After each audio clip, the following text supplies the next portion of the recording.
మీరు తీసుకునే అదే మందులు, అదే నాణ్యమైన మందులు, కానీ సగం ధరకే.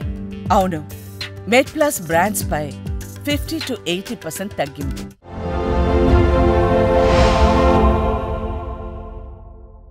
చాలా డిబేటబుల్ ఇష్యూ ఏంటంటే Indian toilet versus western toilet నడుస్తుంది ఈ మధ్య. సో ఆర్థో డాక్టర్లు ఎంతమంది చేసినా కానీ అవాయిడ్ ఇండియన్ టాయిలెట్ అని చెప్పేసి అంటున్నారు. సో గురువారెడ్డి లాంటి వాళ్ళు అయితే బ్యాన్ ఇండియన్ టాయిలెట్స్ అని చెప్పేసి కూడా అగ్రెసివ్గా మాట్లాడుతున్నారు. బట్ నేను విన్నది ఏంటంటే యూరాలజిస్టులు కొంతమంది సో ఇండియన్ టాయిలెట్లు వాడాలని చెప్పేసి రిఫర్ చేస్తున్నారని విన్నాను. ఇది నిజమేనా? ఎందుకు?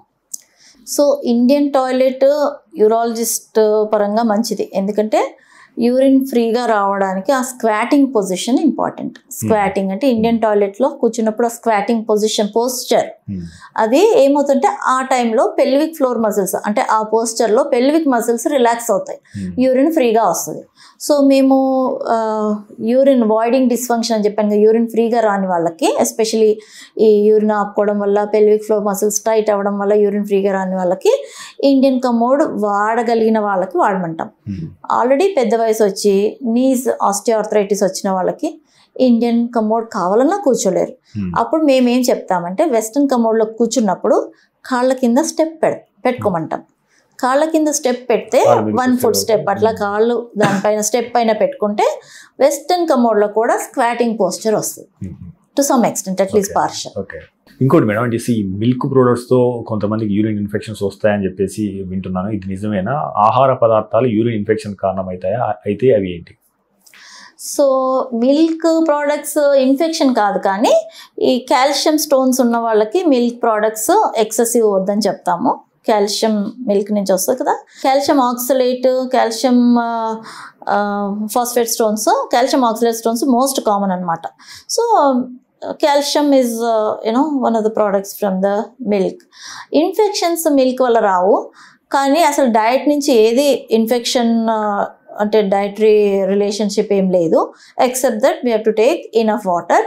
బట్ కొన్ని రీసెంట్ స్టడీస్లో ఏంటంటే నాన్ వెజిటేరియన్స్లో యూరినరీ ట్రాక్ట్ ఇన్ఫెక్షన్స్ ఎక్కువ common than in vegetarians.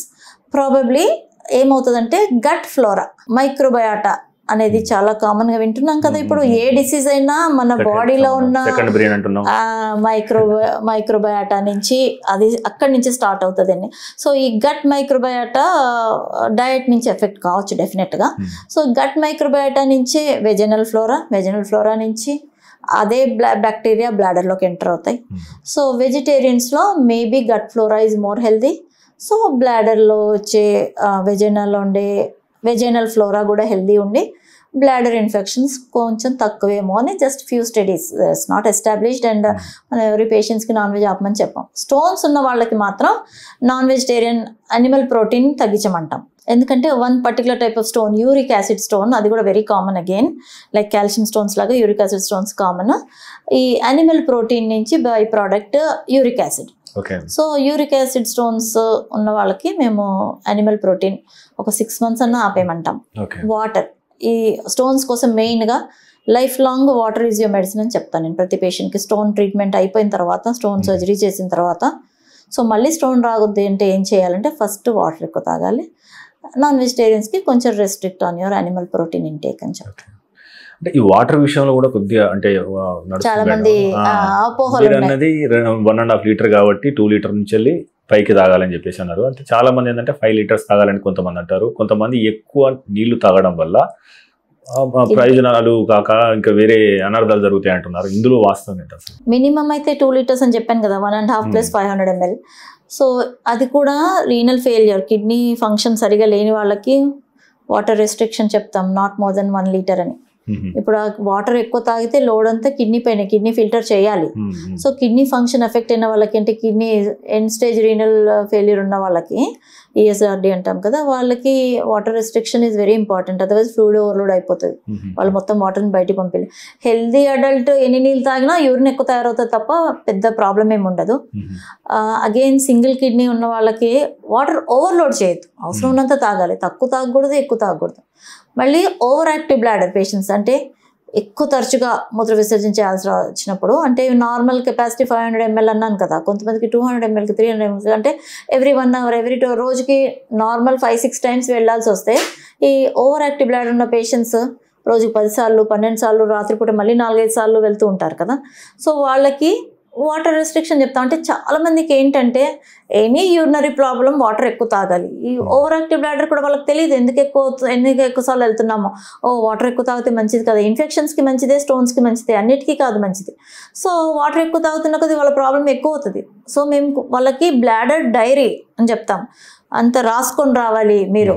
24 hours పీరియడ్లో మీరు ఇవాళ పొద్దున్న లేచి 7 o'clock నుంచి రేపు పొద్దున్న 7 వరకు ఎన్ని నీళ్ళు తాగుతున్నారు, వేరే లిక్విడ్స్ ఏమేమి తాగుతున్నారు, టీ కాఫీ జ్యూస్ వేరంతా, ఎన్నిసార్లు యూరిన్కి వెళ్తున్నారు, ఏ టైంకి వెళ్తున్నారు, ఈచ్ టైం ఎంత పాస్ చేస్తున్నారు, రోజు కాదు బట్ 1 day. సో దాన్ని బట్టి we will know what is their problem. ఎక్కువసార్లు వెళ్తున్నారంటే ఎక్కువ వాటర్ తాగడం వల్ల వెళ్తున్నారా, లేకపోతే వాటర్ తక్కువ తాగినా ఎక్కువ యూరిన్ తయారవుతుందా, డయాబెటీస్లో ఎక్కువ యూరిన్ తయారవుతుంది కదా, అలా కొన్ని ప్రాబ్లమ్స్ ఉంటాయి.